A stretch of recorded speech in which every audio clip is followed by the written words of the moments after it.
economies and society, technology, it's advancing at a pace that is beyond our ability to control and regulate it. And then the other problem, don't know how this thing works, and yet we bring it into our worlds. So if we're able to decide and make meaningful decisions around how we organize, how we configure, and how we go about doing things, we will find that, like in the past, we can be beneficiaries of this revolution. The alternative, well, you could be a casualty. And this pattern has played itself out time and time again over history. And the question of whether you want to be a casualty or you want to be a beneficiary of AI, like that's in every single person. Yeah. And I think earlier, the very emotive topic of jobs, that was kind of touched on to go, well, you got to decide. Either this thing is going to replace you, or you're going to make a decision to embrace it, be part of it. And I mean, the other very difficult but real issue to deal with is that AI is going to make jobs transportable across borders. And so, yes, there may be net increase in jobs globally, but if we don't act now, those jobs might actually move from us to somewhere else. And so, yeah, policy decisions need to be very, very effective, but most important is speed. We just have to do and do it quickly. Yeah, Professor. Yeah, I wanted to respond to that. Your question. Partnerships. We can partner with the Chinese in building infrastructure. We can partner with Indians to build infrastructure. Partner with UAE, partner with the United States. We must leverage what we have. The critical minerals are in the DRC, they're in South Africa, they're in the continent. In terms of critical minerals, Africa has 35% of the world's critical minerals. And the critical minerals are very important for the AI revolution, for the green transition, but we are churning out raw critical minerals from Africa. Why don't we partner and build the hardware in Africa with the Chinese? Build the batteries in the DRC with the Chinese. Build the GPUs in Africa with Taiwan. So in other words, we are saying that we will not be able to do it alone in isolation, but we can. Why don't we use them as leverage to build partnerships? Talent. You know, China is producing 1.4 million engineers a year, 1.4 million. America is producing 100,000. The Chinese are not playing in this game. And so, you know, in terms of superintelligence, the problem why people are pursuing superintelligence is because whichever country achieves superintelligence first, there will be an asymmetric advantage on their opponent. If America achieves superintelligence today, America is on top, China is below. If China achieves superintelligence, it's a step function. So the competition, the geopolitics of AI also factor into the issue of infrastructure. And so it's important that we understand that, yes, let's work together as Africans, but let us also partner with others who can work with us. Energy. You know, I'm just trying to, Naheem here is very right. You can't talk AI without energy. Now we talk about load shedding, schedule 100. We're not serious. You have load shedding schedule 100 and you want to do AI. No. You must resolve the issue of energy poverty on the continent. Without energy, there's no AI. Without data, there's no AI. Right now, some companies are building their own nuclear power plants to power AI. That's how much power they need. They can't get enough from their own grids in their own countries. So they're putting together nuclear power plants just to get the energy they need to do the LLMs. So we must make sure that we don't put the cart before the horse. Fix infrastructure, fix energy, talent, awareness, and mindset. There's a lot we need to do if we're going to play a role in the infrastructure that runs AI. For sure. No, I agree with you. And I think also, like you said, casualties. Is it cybersecurity? Our African languages be represented on these non-African AI platforms? You know, will Swahili have a space? Will Xhosa have a space? That is, of course, another debate for a whole other session. But I want to just quickly throw out if there's any questions. I want to just emphasize what you said. Yes. The AI revolution is not neutral. Kissinger and colleagues who wrote a book on geopolitics of AI. We must make sure, and I'm quoting Isaacson, we must make sure these AI systems have our values, our American values, not those of the Chinese. So those who are building AI systems are putting their values and their interest in these things. That's why Africans must be creators of AI systems. Don't just be consumers. We must build and create AI systems and put our own values in those things. And the Chinese, are they Father Christmas? No, they are not. Tonight, go and to DeepSeek R1, go and type. DeepSeek R is a free program, go and type. Can you tell me what happened at Times Square? What were the causes? DeepSeek will say to you, I'm an AI assistant. I'm not supposed to answer that question. Sorry, I can't help you. Because the Chinese have made sure that you don't talk about their bad history using their AI systems. So, there is no neutrality in the AI revolution. The AI revolution is not neutral. The African is absent. Go and build your own AI systems and put your own Ubuntu into the systems. I am because we are. We are because I am. All right, Professor, let me open this up to some questions. I'm sure there's some burning questions here. This lady in the front here, if we can get a microphone to this table over here. Okay, we'll take 2 questions. I'll come to you now. I know you put your hand up. Okay, we've got one over here. If you just give us your name and just keep it short, please. Hi, everybody. My name is Maitebe, and I'm from Truecaller, and I also sit on the board of Oxfam South Africa. Just last week, we were talking about the just energy transition, as well as the poverty that comes with that. And you're right, Professor. I just want to get a sense, because what we've been talking about the whole morning has been how do we lead AI?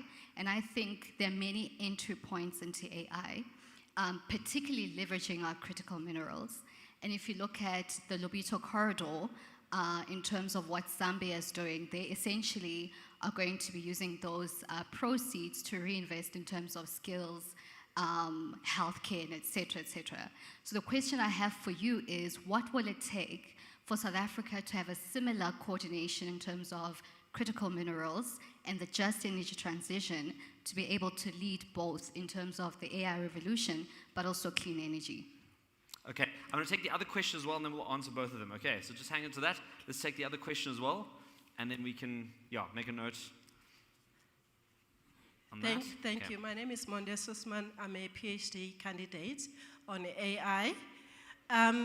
The question for me is, in South Africa, we've been talking about this national dialogue, and I think sitting in, listening to the education professors earlier and the business, what we actually need is sitting in, listening to the education professors earlier and the business.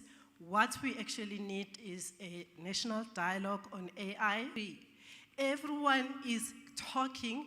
We can define ourselves as a continent. At the Paris Summit earlier this year, it was concluded that the US duplicates. We need to ask ourselves as a continent, what is our role? We can have those national dialogues, we can have those continentals. The AU has got something that's coming in terms of frameworks, but we need to define our space. Okay. In terms of the Ubuntu. Leave it there. We're chasing time. So, do we want to kick off quickly with that? A national dialogue on AI. Good idea? Bad idea? Should we do it? Is it an email? What are we saying? Just a quick answer, just to confirm what she's saying. South Africa is very behind in terms of preparing for the AI revolution. I've done this study. I've looked at 10 countries. In Africa, I've looked at Kenya, Rwanda, South Africa, Zimbabwe, and Mauritius. The top 2 countries in terms of organizing around AI are Rwanda and Kenya. So you are very correct. We need to get our act together in South Africa around preparing for the AI revolution. When you say US innovate and Europe regulate and China duplicate, you're understating the Chinese are innovating as well. The Chinese are likely to beat the Americans on innovation. This is the traditional thinking that the Chinese are just copying. They are not. They are producing 1.4 million engineers a year and moving. Now, just transition. Here's the message to Africa. We are going to do the just transition on our terms. We will decide when to put down our coal. We will decide when to stop using gas because we have energy poverty. In South Africa, in Zimbabwe, in Malawi, there's a woman when there's energy poverty. Yes to green energy, yes to renewable energy, but on our terms. We'll determine how we get there. If we say we're going to be using coal for the next 10 years, we'll do so, whether the Americans like it or not. Because coal is about jobs. Coal is about energy security for our people. So yes to just transition, but I must emphasize on our terms. We'll determine how we do the just transition, not Anglo-Sam or the Europeans. Critical minerals. We should not allow a single critical mineral to leave Africa unprocessed. No lithium, no nickel, no graphite, no diamonds, no platinum unprocessed should leave the continent. We must have catalytic converters. We must have batteries built in the continent using our critical minerals. Our critical minerals are our leverage. We must not allow in South Africa, in Botswana, any exportation of unrefined critical minerals. Lobito corridor. Yes and no. I'm not very impressed by the Lobito corridor. The idea of a corridor is channeling raw materials from DRC, Angola, and Zambia to the ocean to go to America. When Joe Biden came, they discussed building a corridor to take raw materials. They should have discussed Inga Dam and building batteries in Africa and building catalytic converters in Africa. So the Lobito corridor, yes, it's a good effort in some ways, but I am worried that it's a corridor to take our minerals to America and Europe. We don't want that corridor. You know, from my side. All right, let's give him a round of applause. We've run out of time, but Naeem, I'd like you to weigh in on these questions. Final thoughts, I think, you know, the question about do we need a national dialogue? Yeah, it's important to talk. But I think more important than that, we actually need a national mindset, which is what Professor's alluding to. What is that mindset? Our superpower as South Africans in particular, we are a land of big ideas. We think big, but then all our plans are huge and big, and as a consequence, we don't execute anything. And we've got to start moving to a point where we think big, yes, but we start small, we move fast, and we execute and we do. I think that's the mindset, the shift that's got to happen, is we paralyze ourselves because we think that these things are much bigger than they are. We've just got to start and we've got to act. Amazing. Well, I couldn't have thought of a better fireside chat after lunch. My guests, thank you so much for joining us. Give them another big round of applause. As we clear the stage. Thank you. Thank you very much. Thank you. Wonderful. Wonderful. All right. Over to you. Thank you, gentlemen, for that thought-provoking and power-packed panel discussion that I believe has left many of us with quite a lot to chew on. I would like to remind you that if you would like to put your name forward for the lucky draw, do scan the QR code just next to the front of house there at the back, and maybe you could win a prize that is about a value of 10,000 rands. Now, moving on to our next conversation, from fraud detection to financial inclusion, AI is shaking up the banking sector. Our next panel, brought to you by one of our partners, and that is Visa, they will unpack the risks and rewards of AI in finance and what it means for regulation and trust.